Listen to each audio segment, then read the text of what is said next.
There's a lot of people that don't understand. A lot of people in the churches, in the pews, that don't understand that the biblical narrative in Genesis, referring to God's judgment upon Sodom and Gomorrah, and the 5 cities of the plain, really did happen. In fact, the first century Jewish historian Josephus, he was a little boy during the time of Christ's ministry, he would later go on to write about it, said that the people of his day could see the traces or shadows of the 5 cities, as he said, those 5 cities are still to be seen. So can we see them. You're looking at a ziggurat. That would have been a religious tower. The remains of it, right near the Dead Sea. This is what's left of Sodom. In fact, if you look at these, on the left, you can see a sulfur ball. That's the fire. That's the brimstone.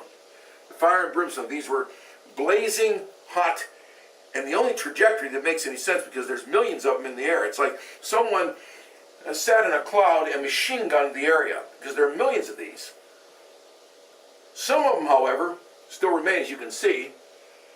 They survived. They didn't fully burn up. Why? Because they're coming in so hot that as they penetrated into the earth, they melted the surrounding soil right over them and stopped the burn, leaving some of them to be dug up by archaeologists. These are the sulfur balls. The whole area was, as it were, machine gunned. And the only trajectory was directly from above. That's the only one that makes sense. Archaeologists, well, they don't address it. Again, like the plesiosaurs we mentioned in our other lesson, even though described in the Japanese media, this doesn't get much of a write-up in Western press. You can see in the bottom left the burn ring surrounding a sulfur ball. You can see up there on the right the fire and brimstone, yet another such burn. And again, you can see again in the upper left and lower right. The area is pockmarked with these. The judgment of God came so fast that it was over in a matter of seconds. The cities were wiped out. You can see an archaeologist, to you and to me, unless you're trained as an archaeologist, this would look like maybe part of a mountain. However, these are man-made formations.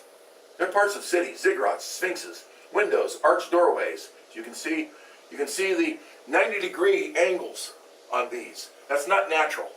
They're cliffs. Those are man-made structures. They extend out from the wall and they demonstrate an unnatural architecture. If they were mountains, they're quite natural. If they were burned over cities, in fact, that's exactly what they are. You can see this was an arched doorway. This is not a natural formation. This is all in the area of the 5 cities of the plain. You can see again the extreme heat that caused unusual specimens. And found these cities, these solid lava sulfur crystals created by a complete layer of brimstone underneath that which was burning, turned into a liquid, then cooled down, leaving the layer. You can see again the layering again, right there, the brimstone underneath the crystals that are on top. This, well, there's more than just some people that think this was a human jawbone. Why? Because in this area you find the calcified remains of bone marrow, that in the jaw. If you look at this, you can see in the background there's a mountain. This is actually not just rubble. A trained archaeological eye would be able to tell you this was once a city wall by the way in which it's fallen. This is unnatural, especially for the region, but anywhere. And this was the south gate. This would have been the gate out of which Noah and his family, this would have been the gate out of which Lot and his family would have left Sodom. In fact, there's the mountain to which they would have run. We're told in Genesis 19, flee to the mountains or you'll be swept away, the angels told Lot.